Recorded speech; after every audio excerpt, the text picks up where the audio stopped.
چند سال گزریں گے تمہاری عمر تھوڑی سی بڑھ جائے گی، پھر ہم تمہیں دوسری جنگوں میں ساتھ لے کر جائیں گے۔ حضرت سمرہ فرمانے لگے کہ یا رسول اللہ صلی اللہ علیہ وسلم، آپ نے رافع بن خدیج کو آپ نے جنگ کے لیے اپنے ساتھ رکھ لیا اور میرے جسم میں ان سے بڑھ کر طاقت ہے، میں اگر ان سے مقابلہ کروں، کشتی کروں تو میں انہیں زمین پر لٹا سکتا ہوں، میں انہیں زمین پر لٹا کر ان کے سینے پر سوار ہو سکتا ہوں، میرے جسم میں اتنی طاقت ہے۔ اب دیکھیے کہ اللہ اکبر، چھوٹے سے بچے ہیں مگر دین کا کیا شوق ہے، کیا جذبہ ہے کہ اللہ اور اس کے رسول کے دین کے لیے جان قربان کرنے کے لیے، اپنی جان کو لٹانے کے لیے حضور علیہ الصلوۃ والسلام سے بار بار کہہ رہے ہیں، بار بار اصرار کر رہے ہیں۔ آقا علیہ الصلوۃ والسلام نے رافع بن خدیج کو بلایا، کہا کہ تم بھی کھڑے ہو جاؤ، اے سمرہ تم بھی کھڑے ہو جاؤ، اگر تمہاری طاقت رافع بن خدیج سے بڑھ کر نظر آ گئی تو میں تمہیں اپنے ساتھ جنگ کے لیے شامل کر لوں گا۔ حضرت سمرہ رضی اللہ تعالیٰ عنہ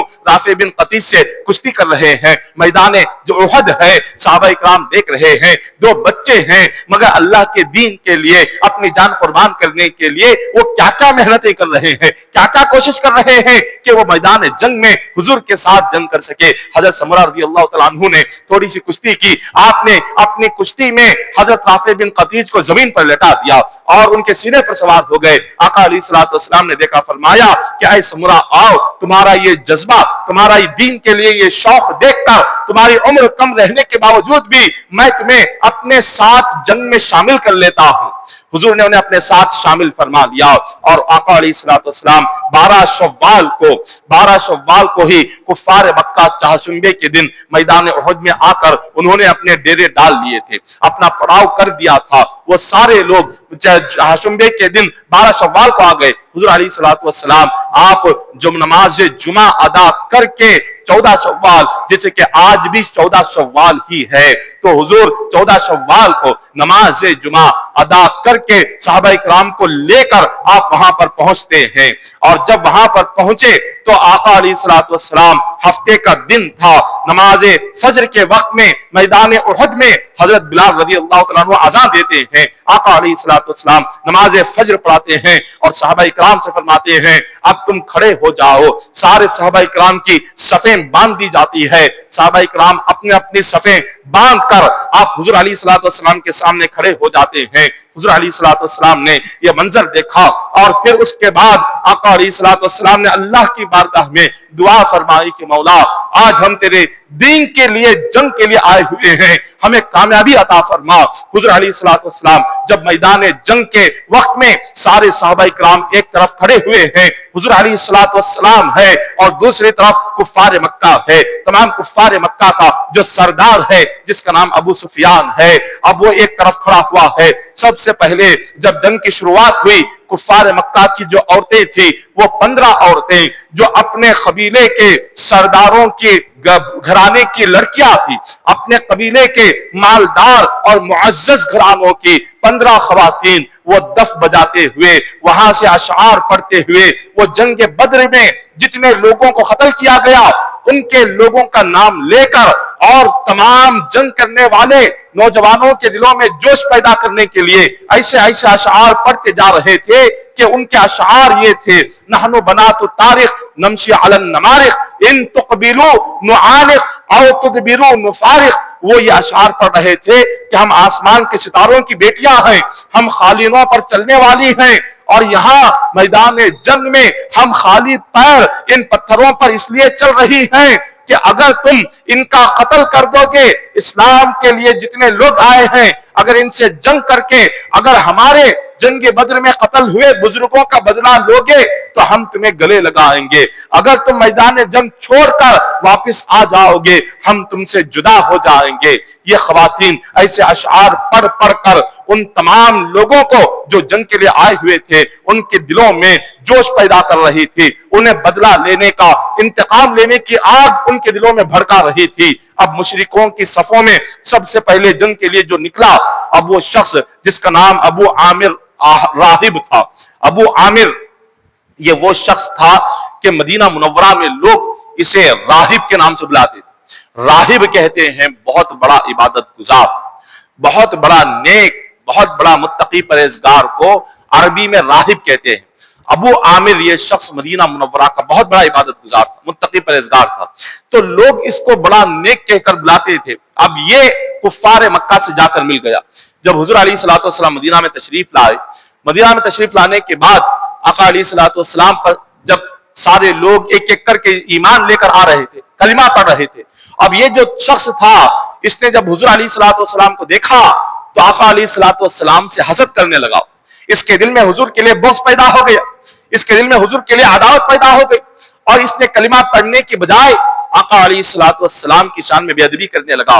یہ کلمہ پڑھ کر اسلام لانے کی بجائے اس نے حضور علیہ الصلوۃ والسلام کا بغض اور حسد کینہ دل میں رکھ کر یہ مدینہ چھوڑ کر مکہ چلا گیا، اور مکہ کے کافروں سے مل گیا، اور مشرکین مکہ سے مل کر حضور علیہ الصلوۃ والسلام کے خلاف جنگ کرنے کے لیے انہیں تیار کرنے لگا۔ تو جب یہ میدان جنگ میں سب سے پہلے یہ آگے آیا، اس نے سوچا میرے لوگ جو مدینہ میں جو مجھے راہب کہتے تھے، مجھے نیک کہنے والے، مجھے متقی کہنے والے، مجھے پرہیزگار کرنے کہنے والے لوگ جب میدان جنگ میں مجھے دیکھیں گے، جب میں انہیں آواز دوں گا تو سارے لوگ حضور کو چھوڑ کر میرے پاس آ جائیں گے، کیونکہ یہ مدینہ کا ہی رہنے والا تھا اور کئی سالوں سے ساری زندگی مدینہ میں گزری تھی، مگر چند مہینے وہ سیدھے جا کر کفار مکہ سے مل گیا تھا۔ جب وہ میدان جنگ میں آیا، کہا اے میرے بستی والوں، اے میرے قبیلے اور خاندان والوں، اے مدینہ کے لوگوں، تمہیں پتا ہے میں کون ہوں، میں راہب ہوں، تم مجھے راہب کہہ کر پکارتے تھے، تم مجھے متقی اور پرہیزگار اور نیک بندہ کہہ کر پکارتے تھے۔ اب لوگوں نے جب یہ سنا تو کہا ہمیں پتا ہے تو کیا ہے؟ اس نے پوچھا میں کیا ہوں؟ میں تو نیک راہب ہوں۔ لوگوں نے کہا تو راہب نہیں بلکہ تو فاسق ہے، مصطفیٰ نے تیرا نام فاسق رکھا ہے۔ فاسق کہتے ہیں گناہگار کو، فاسق کہتے ہیں اللہ رسول کے نافرمان کو۔ تو لوگ کہنے لگے تو فاسق ہے تو کیونکہ تو نے اللہ کے نبی پر ایمان نہیں لایا، تو نے کفار مکہ کو اسلام کے خلاف بہکایا اور انہیں بہکا کر یہاں جنگ کے لیے لے کر آیا، تجھ سے بڑا فاسق اور تجھ سے بڑا گناہگار کوئی دوسرا نہیں ہے۔ جب اس نے اپنے قبیلے کے لوگوں سے اور مدینہ کے لوگوں سے اپنے لیے فاسق کا لفظ سنا، اپنے لیے گناہگار کا لفظ سنا، تو وہ کہنے لگا کہ میری قوم بدل گئی ہے، میرے قبیلہ بدل گیا ہے۔ میں نے تمہیں کیا سمجھا تھا کہ میں نے سوچا کہ میرا چہرہ دیکھ کر تم لوگ حضور علیہ الصلوۃ والسلام کو چھوڑ کر میرے پاس آ جاؤ، مگر یہاں کیا ہے کہ تم مجھے فاسق کہہ رہے ہو، تم مجھے گناہگار کہہ رہے ہو۔ انہوں نے کہا کہ ہاں، اگر تو خدمِ مصطفیٰ کو چوم لیتا تو ہم تجھے اللہ کا نیک بندہ کہہ لیتے، تو نے مصطفیٰ کی نافرمانی کی اور حضور کے خلاف بغض اور حسد رکھا، تو تجھ سے بڑا فاسق، تجھ سے بڑا گناہگار کوئی دوسرا نہیں ہو سکتا۔ جب اس نے یہ بات سنی، اب اس کے بعد ابو عامر وہاں سے خاموشی سے چلا گیا، اور آقا علیہ الصلوۃ والسلام یہاں صحابہ کرام کے سامنے کھڑے ہوئے ہیں۔ ایک شخص آتا ہے طلحہ بن ابو طلحہ، اور یہ کہنے لگا یہ کفار مکہ کا، جتنے کفار مکہ آئے ہوئے تھے، ان تمام مشرکین کا جو سپہ سالار تھا، اس کے ہاتھ میں جنگ کا ایک جھنڈا دیا گیا تھا، یہ سارے لشکر کا ذمہ دار سپہ سالار اس کو بنایا گیا تھا۔ طلحہ بن ابو طلحہ آیا اور کہنے لگا کہ بتاؤ تم میں سے کون ہے جو میرے خلاف جنگ کے لیے آئے گا، جو مجھ سے لڑنے کے لیے آئے گا؟ جو بھی تم میں سے جو کوئی میرے ساتھ جنگ کے لیے آئے گا، یا تو مجھے قتل کر کے مجھے جہنم میں پہنچائے، یا میں اسے قتل کر کے اسے جنت میں پہنچاؤں گا۔ اب وہ مذاق کے طور پر یہ کہنے لگا، وہ طنز کرتے ہوئے کہنے لگا کہ اگر تم میرے خلاف مقابلے کے لیے کوئی آنا چاہتے ہو تو آؤ، یا تو مجھے قتل کرو یا میں تمہیں قتل کروں گا۔ بس اتنا سننا تھا۔ حضرت علی رضی اللہ تعالیٰ عنہ نے کہا کہ میں تیرا مقابلہ کرتا ہوں۔ حضرت علی رضی اللہ تعالیٰ عنہ آگے آتے ہیں، آپ کے ہاتھ میں ایک تلوار تھی، آپ نے اپنے تلوار سے اس کے سر پر ایک ایسا وار کیا کہ اس کا سر پھٹ گیا، وہ زمین پر گر کر تڑپنے لگا۔ ابھی اس کی جان باقی تھی، جان نہیں گئی۔ حضرت علی رضی اللہ تعالیٰ عنہ نے اپنا چہرہ پھیر لیا۔ اب جو صحابہ کرام تھے میدان احد میں، انہوں نے عرض کیا کہ اے علی، آپ نے اس کو قتل کیوں نہیں کر دیا؟ ابھی اس میں جان باقی ہے، وہ زخمی ہو کر زمین پر پڑا ہوا ہے، آپ نے اس کا سر کاٹ کیوں نہیں دیا؟ حضرت علی فرماتے ہیں جیسے ہی میں نے تلوار سے اس کے سر پر وار کیا، وہ جب زمین پر گرا اس کا سطر کھل گیا اور اس کے جسم سے اور اس کی شرمگاہ سے کپڑا ہٹ گیا، اور وہ مجھ سے معافی مانگتے ہوئے کہہ رہا تھا کہ علی مجھے چھوڑ دو۔ حضرت علی فرماتے ہیں جب اس کے پیجامہ ہٹا، اس کے شرمگاہ نظر آئی تو مجھے شرم آ گئی اور میں نے اپنا چہرہ پھیر لیا اور وہاں سے واپس آ گیا۔ یہاں حضرت علی رضی اللہ تعالیٰ عنہ کی شرم و حیا دیکھیے، میدان جنگ ہے اور دشمن آپ کو قتل کرنے کے لیے آیا ہوا ہے، دشمن آپ کا سر کاٹنے کے لیے آیا ہوا ہے، مگر شرم و حیا دیکھیے، شرم و حیا کا کیا عالم ہے کہ ایک دشمن کا بھی سطر جب کھل جاتا ہے، ایک دشمن کی شرمگاہ بھی نظر آ جاتی ہے۔ حضرت علی رضی اللہ تعالیٰ عنہ آپ نے اپنی آنکھیں پھیر لی، اپنا چہرہ پھیر لیا، آپ کے دل کو یہ بات گوارا نہیں ہوئی ایسی حالت میں اس کو قتل کر دیا جائے۔ یہ ہے حضرت علی کی شرم و حیا۔ حضرت علی رضی اللہ تعالیٰ عنہ کے بعد طلحہ یہ شخص وہاں پر زخمی ہو کر میدان میں پڑا رہا، پھر اس کے بعد عثمان بن ابو طلحہ آیا جو اس کا بھائی تھا، یہ آیا اور آ کر اس نے جنگ کے لیے بلایا کہ کون ہے جو ان صحابہ اکرام میں مجھ سے مقابلہ کے لیے آئے۔ حضور کے چچا حضرت حمزہ رضی اللہ تعالیٰ عنہ آپ آتے ہیں اور آپ آ کر اپنی تلوار کو نکالا اور اس کے کاندھے پر حضرت امیر حمزہ نے ایک ایسی زور سے آپ نے وار کیا کہ اس کی ریڑھ کی ہڈی کو کاٹتے ہوئے تلوار کمر تک پہنچ گئی۔ آپ کا وار اتنا سخت تھا اور اس کے چہرے سے منہ سے ایک نعرہ نکلا، اب میری آخری سانس ہے۔ ایک وار امیر حمزہ کا اس کے اوپر پڑنا ہی تھا کہ وہیں پر زمین پر گرا اور وہ قتل ہو گیا۔ حضور علیہ السلام کے پاس ایک تلوار تھی، آقا علیہ السلام نے فرمایا کہ کون ہے میری تلوار کو مجھ سے لے لے اور اس کا حق ادا کر دے۔ صحابہ اکرام نے جب یہ سنا، ہر ایک کی یہ خواہش تھی کہ حضور کے ہاتھ میں جو تلوار ہے وہ تلوار انہیں مل جائے اور اس سے وہ جنگ کرے، مگر آقا علیہ السلام نے اپنے ایک صحابی کو بلایا جس کا نام حضرت ابو دجانہ رضی اللہ تعالیٰ عنہ ہے۔ یہ صحابی رسول آئے اور آ کر عرض کرنے لگے کہ یا رسول اللہ صلی اللہ علیہ وسلم، آپ یہ تلوار مجھے عطا فرمائیں، آپ مجھے عطا فرمائیں، میں آپ کی اس تلوار سے جنگ کرنے کی خواہش رکھتا ہوں۔ حضور علیہ السلام نے تلوار انہیں دے دی اور فرمایا اے ابو دجانہ، یہ تلوار تو لے رہے ہو، یاد رکھو اس تلوار کا حق تمہیں ادا کرنا ہوگا، اگر ادا کر سکتے ہو تو تلوار اٹھاؤ۔ انہوں نے عرض کیا کہ حضور اس تلوار کا حق کیا ہے؟ آقا علیہ السلام نے فرمایا اس تلوار کا حق یہ ہے مشرکین مکہ سے اس وقت تک لڑتے رہو جب تک یہ تلوار ٹوٹ نہ جائے، تلوار کے ٹوٹنے تک جنگ کرتے رہنا یہ اس تلوار کا حق ہے، اگر تم اس کا حق ادا کر سکتے ہو تو اس تلوار کو ہاتھ میں لو۔ حضرت ابو دجانہ فرماتے ہیں کہ آقا جب تک اللہ نے میرے جسم میں سانسیں باقی رکھی ہے اس وقت تک اس تلوار سے میں لڑتا رہوں گا۔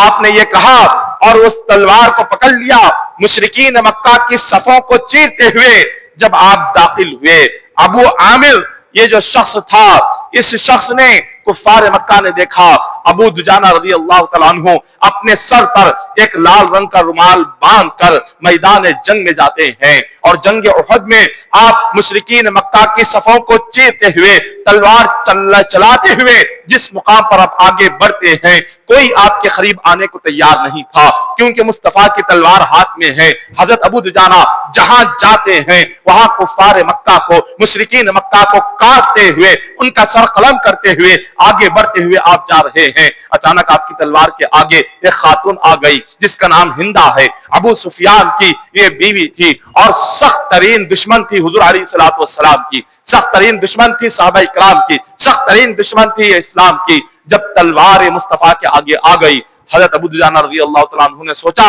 کہ یہ تو سخت ترین دشمن ہے، اس پر یہ تلوار چلا کر اس کو قتل کر دوں۔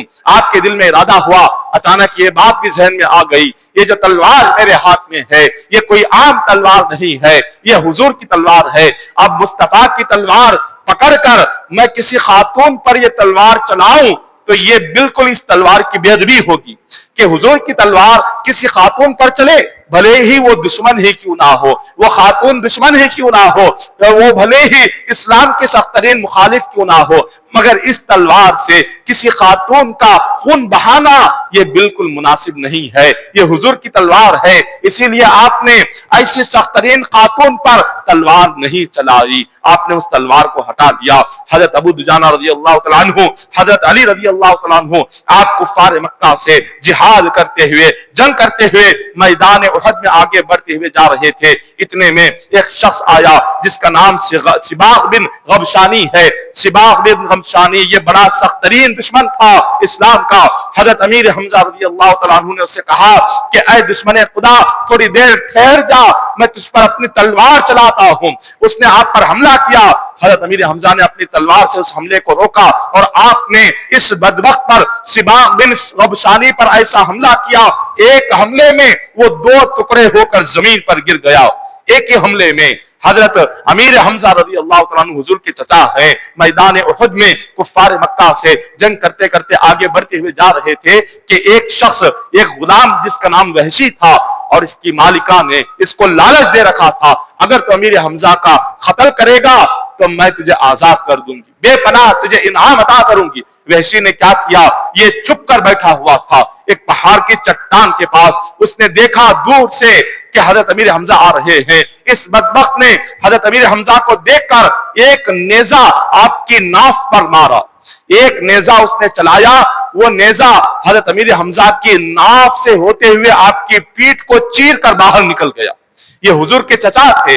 جب وہ نیزہ آپ کی پیٹھ سے باہر نکلا، حضرت امیر حمزہ رضی اللہ تعالیٰ عنہ ایسی حالت میں بھی آپ جنگ کے لیے آگے بڑھ رہے ہیں مگر آپ کا جسم ساتھ نہیں دیتا، آپ زمین پر گر جاتے ہیں اور وہ بدبخت آتا ہے، آ کر آپ کے اوپر سوار ہو جاتا ہے اور آپ کو شہید کر دیتا ہے۔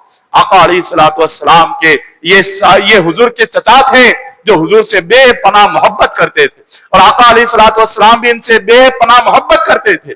آقا علیہ الصلوۃ والسلام کے چچا کو اس بدبخت نے شہید کر دیا۔ حضور علیہ الصلوۃ والسلام کو بڑا صدمہ ہوا، حضور کو بڑی تکلیف ہوئی۔ آقا علیہ الصلوۃ والسلام نے یہ منظر دیکھا اور ابھی جنگ کا یہ مسئلہ ختم نہیں ہوا تھا، ابھی میدان جنگ جاری تھی۔ حضور علیہ الصلوۃ والسلام کے پاس ایک صحابی آتے ہیں جن کا نام حضرت حنظلہ ہے۔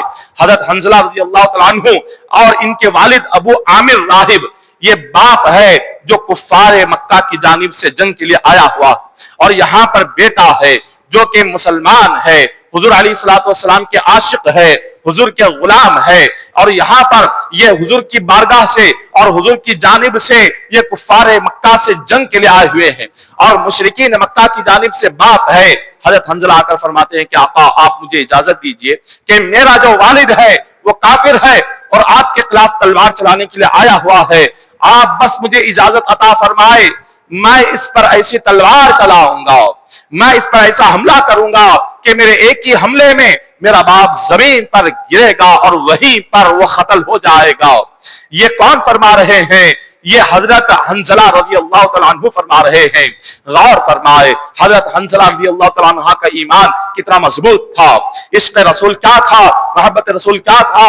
اسی لیے آقا علیہ الصلوۃ والسلام نے فرمایا لا یؤمن احدکم حتی اکون احب الیہ من والدہ وولدہ والناس اجمعین۔ حضور فرماتے ہیں تم میں سے کوئی اس وقت تک مومن نہیں ہو سکتا جب تک اس کے دل میں میری محبت والد سے بڑھ کر پیدا نہ ہو جائے، اولاد سے بڑھ کر میرے دل میں میری محبت پیدا نہ ہو جائے، ساری دنیا کی محبتوں سے بڑھ کر جب تک میری محبت مومن کے دل میں پیدا نہیں ہوتی اس وقت تک اس کا ایمان مکمل نہیں ہوتا، اس وقت تک وہ سچا مسلمان نہیں کہلاتا۔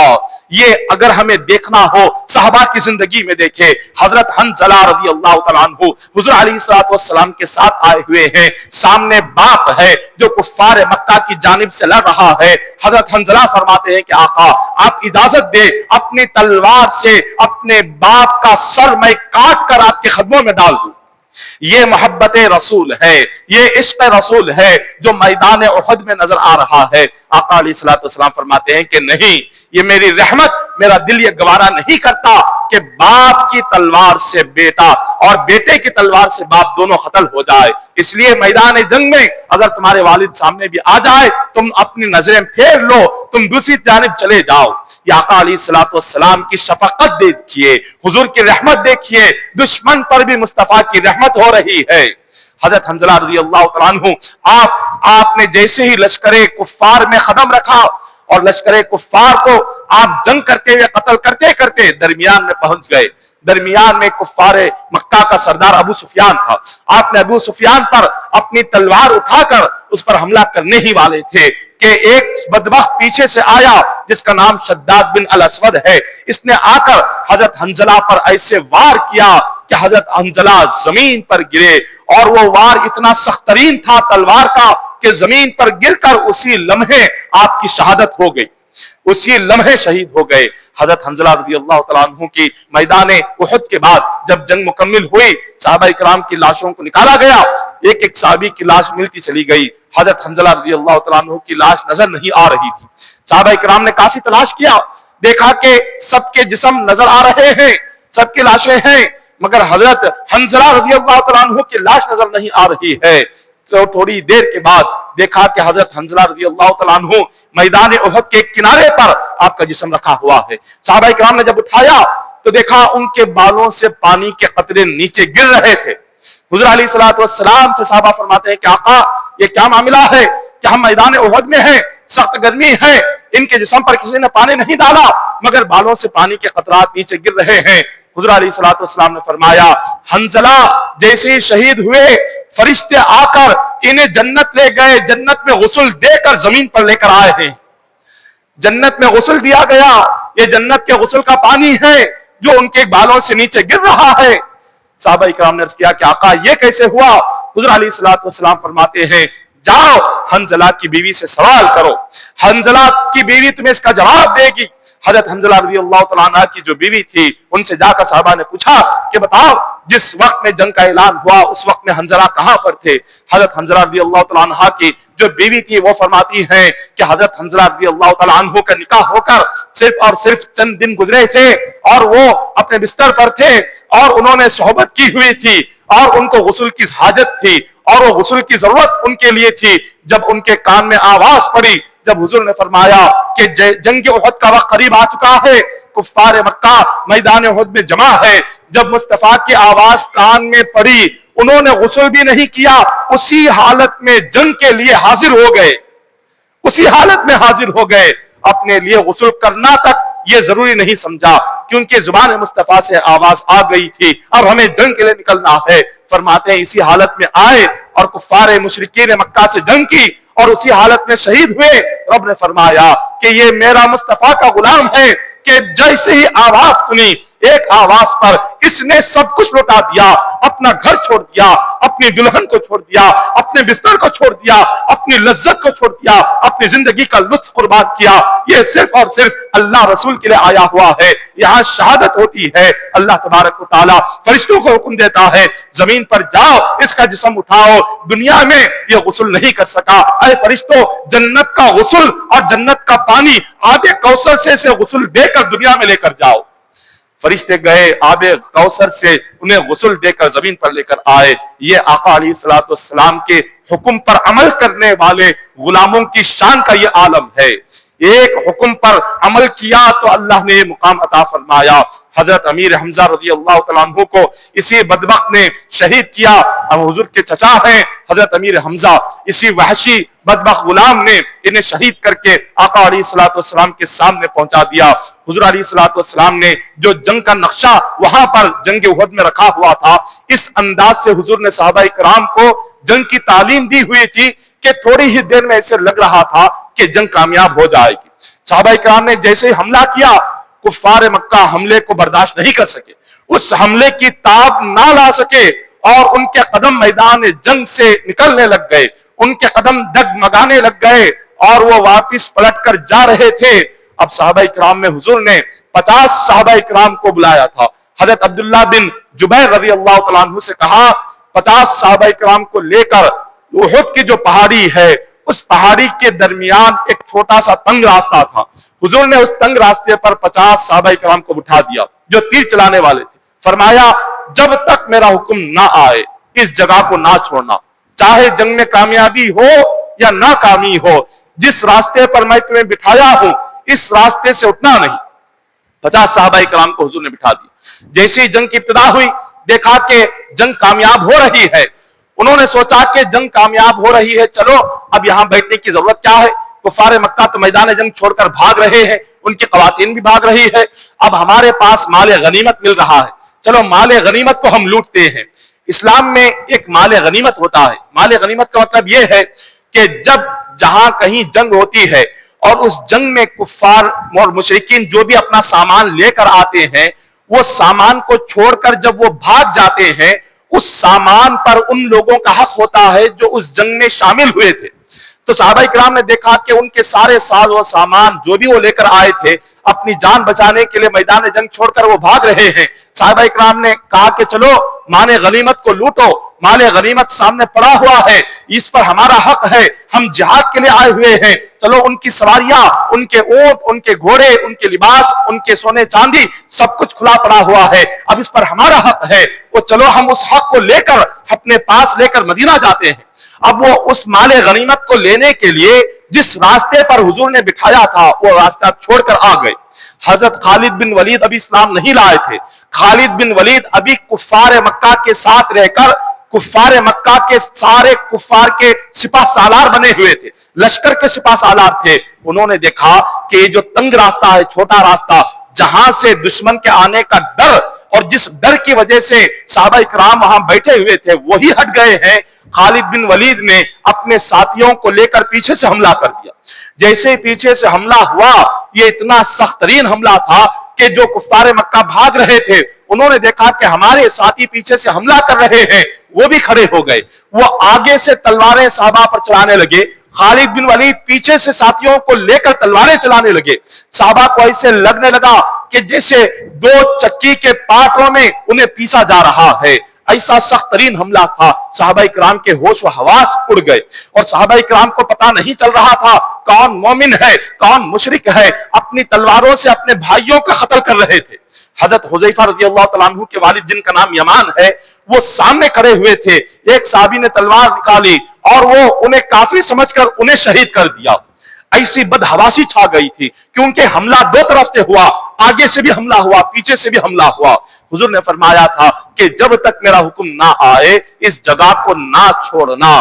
یہ صحابہ کرام کی چھوٹی سی غلطی، اللہ نے فرمایا اطیعوا اللہ و اطیعوا الرسول، اے میرے صحابہ تم میری اطاعت کرو، میرے رسول کی اطاعت کرو، لعلکم تفلحون، فرمایا کہ اگر تم میرے رسول کی فرما برداری کرو گے تمہاری کامیابی تمہارے قدموں میں پڑے گی، تمہارے قدموں میں کامیابی آئے گی، تمہارے قدموں میں دنیا آئے گی۔ اللہ نے فرمایا مگر صحابہ کرام کو یہ لگا کہ چلو ہم کامیاب ہو گئے، یہاں بیٹھنے کی کیا ضرورت ہے، بس چھوٹے سے حکم کی نافرمانی کی، اس راستے کو چھوڑ دیا، اتنا بڑا نقصان ہوا، 70 صحابہ کرام شہید کر دیے گئے۔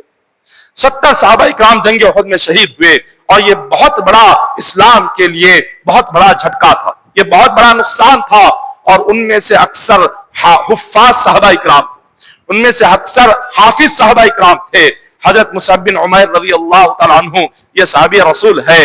حضرت مصعب بن عمیر فرماتے ہیں ابن خمیہ کافر نے آ کر ان کے دائیں بازو پر حملہ کیا، جیسے دائیں بازو پر آقا علیہ الصلوۃ والسلام نے اسلامی جھنڈا عطا فرمایا تھا کہ اس کو پکڑ کر رکھو۔ مصعب بن عمیر اسلامی جھنڈا پکڑے ہوئے ہیں، عبداللہ بن قمیہ اس بدبخت نے آ کر ان کے ہاتھ پر، دہنے ہاتھ پر حملہ کیا۔ وہ جو اسلامی پرچم تھا وہ نیچے گرنے والا تھا، آپ نے بائیں بازو سے اس کو پکڑ لیا، اس نے دیکھا کہ اسلامی پرچم نیچے گر نہیں رہا، اس بدبخت ابن قبیہ نے ان کے بائیں بازو کو بھی کاٹ دیا۔ ایک بازو نیچے گرا ہوا ہے، دوسرا بازو نیچے گرا ہوا ہے، اب پرچم اسلام ہے، لیکن پرچم اسلام کو حضرت مصعب بن عمیر نے نیچے گرنے نہیں دیا، اپنے سینے سے لگا لیا، اپنے سینے سے لگا لیا۔ اس نے دیکھا کہ دونوں ہاتھ کٹنے کے باوجود یہ شخص اسلامی پرچم کو نیچے گرنے نہیں دے رہا ہے، اس نے ایک تیر چلائی اور وہ تیر اتنا سخت تھا ان کے پیٹ پر جو لگا وہ وہیں زمین پر گرے اور وہیں پر ان کی شہادت پیش آئی۔ دونوں بازو بھی کاٹ دیے گئے اور ان کے پیٹ پر تیر اور تلوار چلانے لگے۔ بلند آواز سے اس صحابی رسول نے پکارا وما محمد الا رسول قد خلت من قبلہ الرسل۔ حضور علیہ الصلوۃ والسلام کو بار بار پکارنے لگے، قرآن کی آیت بار بار پڑھنے لگے، یہ پڑھتے ہوئے جا رہے تھے، زمین پر گرے اور وہیں پر ان کی شہادت پیش آ گئی۔ یہ مصعب بن عمیر رضی اللہ تعالیٰ عنہ تھے۔ جنگ احد جو اسلامی دوسری جنگ ہے اور آج ہی کے دن، آج سے 1400 سال پہلے جنگ احد کا یہ معرکہ پیش آیا تھا۔ 14 شوال جمعہ کا دن ہی تھا، آج بھی 14 شوال اور جمعہ کا دن ہی ہے کہ جس دن صحابہ کرام نے اپنی قربانیوں کو پیش کیا، اور کیسی کیسی قربانیاں صحابہ کرام نے جنگ احد میں دی۔ اللہ اکبر، وہ جو قربانیاں تھی حضرت علی رضی اللہ تعالیٰ عنہ کی قربانی، جب صحابہ کرام نے دیکھا کہ مصعب بن عمیر زمین پر گر گئے تیر لگنے سے، تو آپ کا چہرہ ہو بہو حضور کے چہرے سے ملتا تھا۔ آپ کا چہرہ اگر کوئی اچانک جلد سے جلد تیزی سے دیکھ لیتا تو ایسے لگتا کہ یہ حضور علیہ الصلوۃ والسلام آ رہے ہیں۔ جیسے مصعب بن عمیر زمین پر گرے تو کفار مکہ کو ایسے لگا کہ آقا علیہ الصلوۃ والسلام زمین پر گرے ہیں اور حضور کی شہادت ہوئی ہے۔ سارے کفار مکہ نے اعلان کر دیا کہ ہم نے نعوذ باللہ آقا علیہ الصلوۃ والسلام کو شہید کر دیا۔ یہ خبر، یہ افواہ جنگ احد میں پھیلا دی گئی کہ حضور علیہ الصلوۃ والسلام نعوذ باللہ شہید کر دیے گئے ہیں، کیونکہ مصعب بن عمیر کا چہرہ حضور کے چہرے سے ملتا تھا۔ صحابہ کرام نے جب یہ بات سنی کہ آقا علیہ الصلوۃ والسلام شہید ہو گئے، ان کے ہوش و حواس اڑ گئے، ان کی عقل، ان کی سمجھ سب کچھ ختم ہو گئی۔ صحابہ کرام نے تلواریں پھینک دی میدان احد میں اور آ کر ایک کنارے پر بیٹھ گئے۔ انہوں نے آ کر جیسے ہی بیٹھنا تھا، ایک صحابی رسول آتے ہیں، حضرت انس بن نضر رضی اللہ تعالیٰ عنہ آتے ہیں، فرماتے ہیں کہ کیا ہوا؟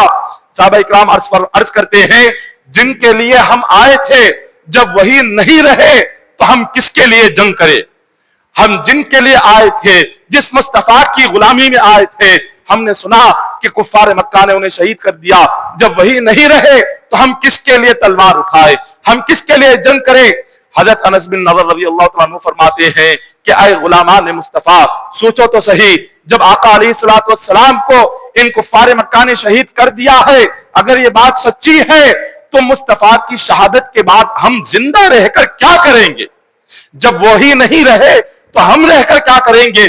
چلو اگر وہ شہید ہو گئے، ہم بھی شہید ہو کر حضور کے قدموں میں پہنچ جائیں گے، چلو تلواریں اٹھاؤ۔ بس اتنا سننا تھا، صحابہ کرام کی ہمتیں جو ٹوٹ گئی تھی دوبارہ سے تلوار اٹھاتے ہیں اور پھر سے میدان جہاد میں آتے ہیں، اور اسی طرح میدان جنگ میں ابھی لڑائی جاری تھی، جنگ جاری تھی۔ ایک صحابی رسول حضرت کعب بن مالک رضی اللہ تعالیٰ عنہ، ان کی نظر حضور پر پڑ جاتی ہے۔ 12 صحابہ کرام حضور کے اطراف میں کھڑے ہوئے ہیں۔ جب کفار مکہ نے یہ خبر پھیلا دی تو اسی وقت میں 12 صحابہ کرام حضور کے ارد گرد آ گئے اور عرض کیا کہ آقا، اب یہ لوگ آپ پر حملہ کرنے والے ہیں، ہم آپ کے قریب کھڑے ہو جاتے ہیں۔ حضرت مالک رضی اللہ تعالیٰ عنہ نے جیسے یہ منظر دیکھا، حضور کا چہرہ نظر آیا، اعلان کر دیا کہ آ جاؤ، سارے جمع ہو جاؤ۔ ہم سوچ رہے تھے کہ یہ حضور کو شہید کر دیے، شہید نہیں ہوئے، مصطفیٰ تو میرے سامنے کھڑے ہوئے ہیں۔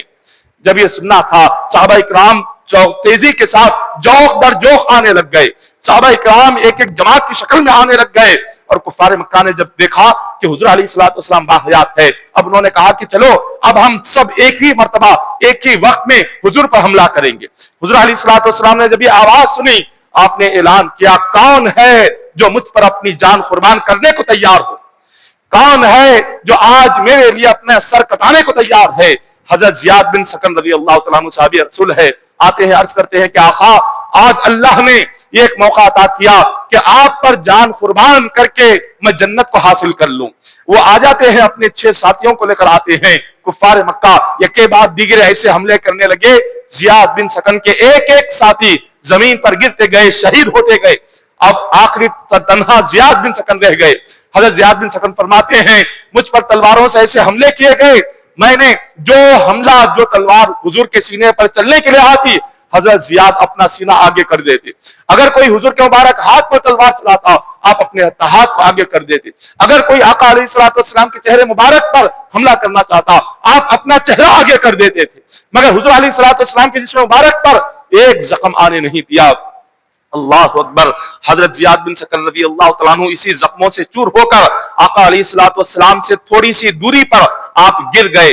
حضور علیہ الصلوۃ والسلام نے صحابہ سے فرمایا، جاؤ میرے اس غلام کو لے کر آؤ جس نے میری خاطر اپنی جان کی بازی لگائی ہے۔ صحابہ کرام نے اٹھا کر حضور کے پاس لاتے ہیں، عرض کرتے ہیں کہ یا رسول اللہ صلی اللہ علیہ وسلم، میری ایک ہی آخری آرزو ہے، آپ میری اس آرزو کو پورا فرمائیں۔ حضور علیہ الصلوۃ والسلام نے فرمایا کہ بتلاؤ تمہاری کیا آرزو ہے؟ وہ عرض کرنے لگے کہ حضور میری آرزو یہ ہے، اب تھوڑی ہی دیر میں میری روح قبض ہونے والی ہے، میں چاہتا ہوں جس وقت میری روح قبض ہو میرا سر آپ کے قدموں پر رہ جائے، میرا سر آپ کے قدموں پر رہ جائے اور اسی حالت میں میری روح قبض ہو جائے۔ حضور علیہ السلام نے ان کی آرزو کو قبول کر لیا اور انہوں نے اپنا سر قدم مصطفیٰ پر رکھا، اسی وقت ان کی روح کو قبض کیا گیا۔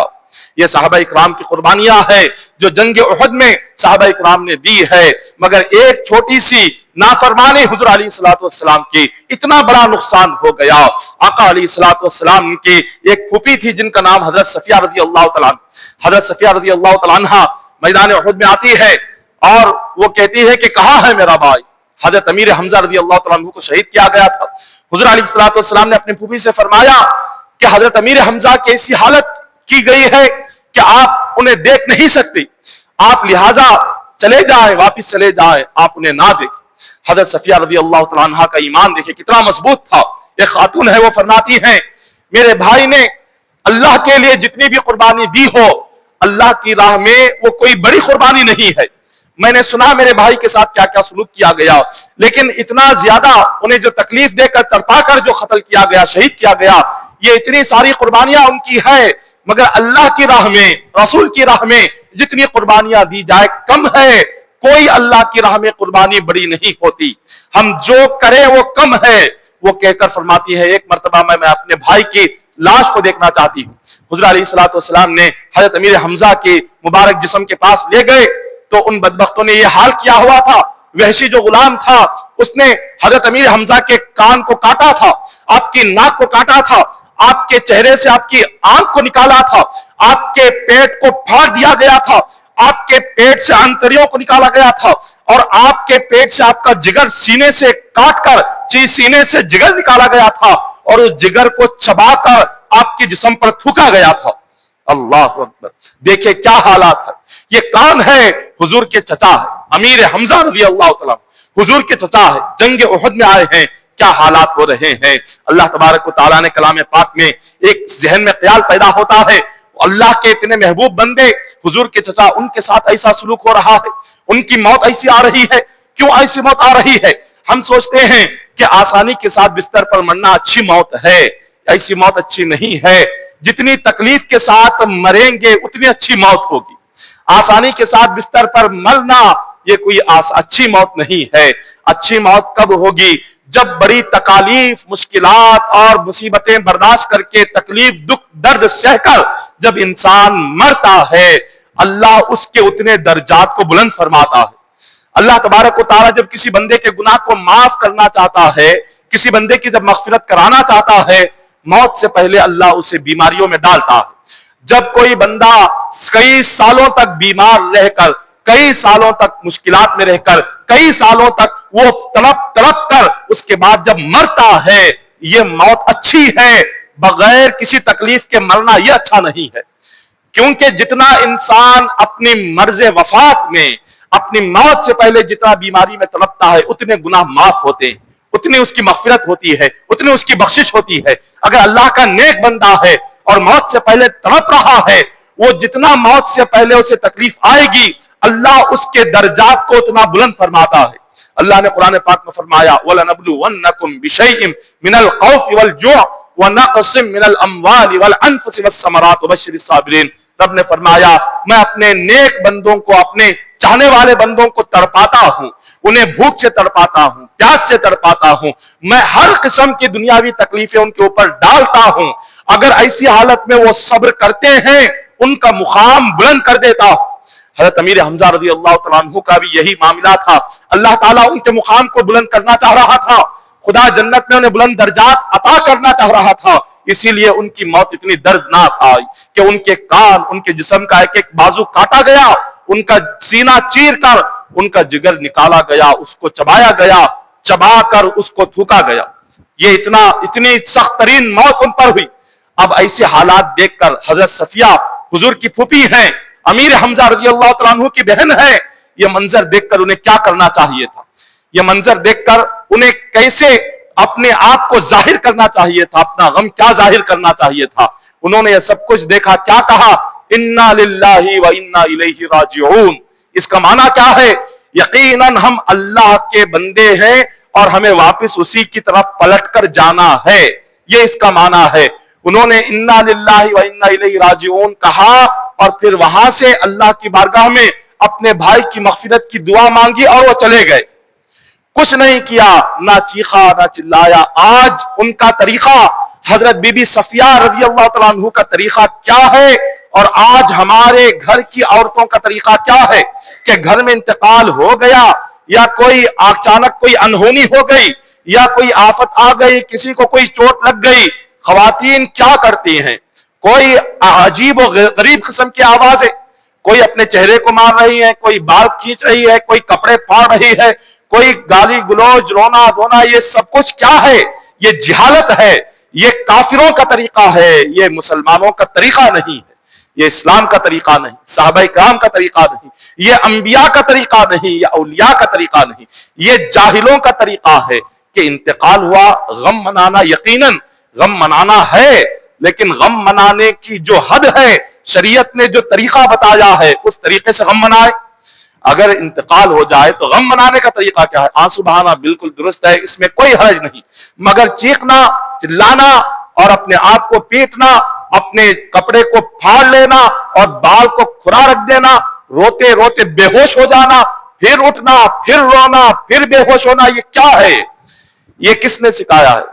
اتنا بڑا حادثہ حضور علیہ الصلوۃ والسلام کے چچا ہے، نبی کے چچا ہے، اللہ نے جن کی عظمت قرآن میں بیان فرمائی، حضور نے کئی حدیثوں میں جن کا ذکر فرمایا، ان کی ایسی دردناک موت ہو گئی، ان کی بہن آئی، ان کا کیا طریقہ تھا؟ بس ان کے لیے مغفرت کی دعا مانگی، انا للہ و انا الیہ راجعون پڑھا اور واپس لوٹ گئی. یہ طریقہ آج ہمارے گھروں میں آنا چاہیے. حضور علیہ الصلوۃ والسلام کے جنگ احد میں اسی طرح ایک انصاری خاتون کا معاملہ دیکھیے. ایک انصاری خاتون تھی، مدینہ منورہ کی رہنے والی. اس خاتون کے شوہر کو اس جنگ احد میں مشرکین مکہ نے شہید کر دیا، اور اس خاتون کے بھائی کو مشرکین مکہ نے شہید کر دیا. اس خاتون کے والد کو مشرکین مکہ نے شہید کر دیا. گھر کا سارا گھر لٹ گیا اور سارے شہید ہو گئے. مگر یہ خاتون میدان احد کی طرف دوڑتے ہوئے جاتی ہے.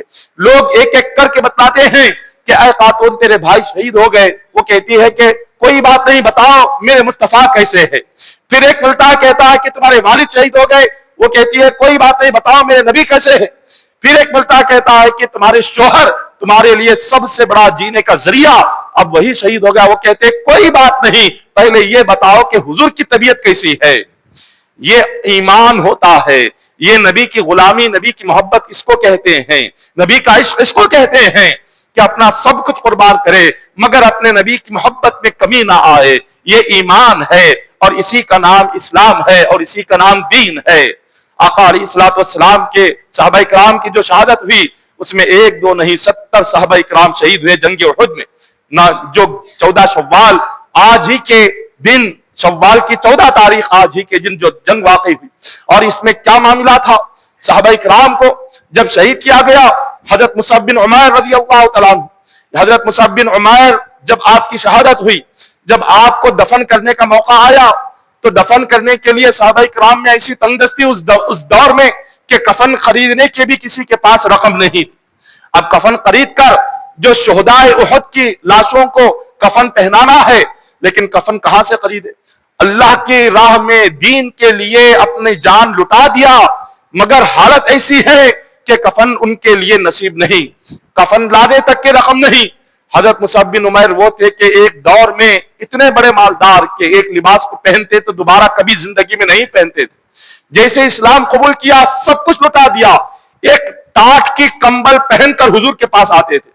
حضور علیہ الصلوۃ والسلام نے ان کو دیکھ کر اتنا آنسو بہائے، فرمایا اسلام لانے سے پہلے یہ عالی شان زندگی گزارتا تھا، لیکن جب سے اس نے میرا دامن تھاما ہے ایسی تکالیف یہ برداشت کر رہا ہے کہ اللہ تعالیٰ کو اس کا لباس اتنا پسند آیا کہ آج آسمان کے فرشتے یہ ٹاٹ کا لباس پہن کر اللہ کی عبادت کر رہے ہیں. ایسے صحابی رسول کہ ٹاٹ کا لباس، ٹاٹ کی کمبل ہوتی تھی، اور جب ان کے انتقال کے بعد، شہادت کے بعد جب انہیں قبر میں اتارا گیا، وہ جو کمبل بھی تھی اتنی چھوٹی تھی کہ اگر ان کا سر ڈھانپ دیتے تو پیر کھلے رہ جاتے، اگر پیروں کو ڈھانپ دیا جاتا تو سر کھلا رہ جاتا. صحابہ کرام نے پوچھا کہ حضور جو کمبل بھی ان کی ہے اتنی چھوٹی ہے کہ سارا جسم نہیں چھپ رہا. حضور نے فرمایا ایسا کرو، ان کے سر کو ڈھانپ دو، جو ان کے پیر کھلے ہیں ان پیروں کی جگہ پر ایک ہریالی گھاس نکال کر ان کے پیروں پر ڈال دو. اس طرح انہیں دفن کیا گیا۔ یہ صحابہ اکرام کی زندگیاں ہے۔ ایسی محتاجی کہ ایک ایک خبر میں دو دو صحابہ اکرام کو دفن کیا گیا۔ شہداء احد، جنگ احد کے جو شہداء صحابہ اکرام ہے جن کی مزاریں آج تک بھی ہے، ایک ایک قبر میں دو دو صحابہ اکرام کو۔ حضور فرماتے ہیں دو صحابہ اکرام میں جس کو زیادہ قرآن یاد ہے انہیں اوپر رکھو، جنہیں کم قرآن یاد ہے انہیں نیچے رکھ کر دفن کرو۔ ایسی تنگدستی کا دور، ایسی مفلسی کا دور اور ایسی محتاجی کا دور صحابہ اکرام نے دیکھا، لیکن آج ہمارے گھروں میں تھوڑی سی تنگدستی آ جائے تو ہم اللہ کو کیا کیا نہیں کہتے۔ کبھی 3 وقت کی جگہ 2 وقت کھانے کو ملے، 1 وقت کھانے کی کمی ہو گئی گھر میں، اب اس دن ایسے لگتا ہے کہ ساری روئے زمین پر ہم سے بڑا مجبور، تنگدست، لاچار کوئی دوسرا ہے ہی نہیں۔ اب ان کی زندگیوں کو کیا کہیں گے کہ جنہوں نے اپنی گردنیں اللہ کے لیے کٹائی مگر خفن تک جنہیں نصیب نہیں، جو اپنے پیروں پر ہریالی رکھ کر جنہیں دفنایا گیا، ان کے گھروں کی تنگدستی، ان کا لباس، ان کا کپڑا کیا ہوتا تھا۔ ایک ٹاٹ کے کمبل پر سالوں سال گزارا کرتے تھے، ایک پیالہ دودھ پی لیتے 4-5 دنوں تک، بس 4 کھجور اور 1 پیالے دودھ پر 3-4 دن گزارا کرتے تھے، مگر کبھی انہوں نے شکایت نہیں کی۔ آج تھوڑی سی دنیاوی تنگدستی آ گئی تو ایسا گھروں میں رونا اور ایسی تکلیف، ارے کیا ہو جائے گا۔ آج اللہ تعالیٰ 2 وقت تو ہر ایک کو عطا فرماتا ہے، ہر ایک کو 2 وقت کی روٹی آج تو نصیب ہو ہی رہی ہے، مگر پھر بھی اللہ کی ناشکری اور پھر بھی اللہ کی نافرمانی اور پھر بھی اللہ کے لیے ایسے الفاظ کہتے ہیں کہ اللہ نے ایسا کیوں کر دیا، ہمارے ساتھ ایسا کیوں کر دیا، ہم نے کیا کیا تھا، ہم نے کون سا گناہ کیا تھا، ہم نے کون سی نافرمانی کی۔ ارے سر سے لے کر پیر تک گناہ ہی گناہ ہے، ساری زندگی گناہوں میں گزرتی ہے، اور پھر بھی ہم کہتے ہیں کہ ہم نے کون سا گناہ کیا تھا، کون سا اچھا کام کیا۔ کبھی یہ سوچا ہے آج تک اللہ کے لیے کیا کیا، دین کے لیے کیا کیا، رسول کے لیے کیا کیا، اسلام کے لیے کیا کیا، قرآن کے لیے کیا کیا، نماز کے لیے کیا کیا؟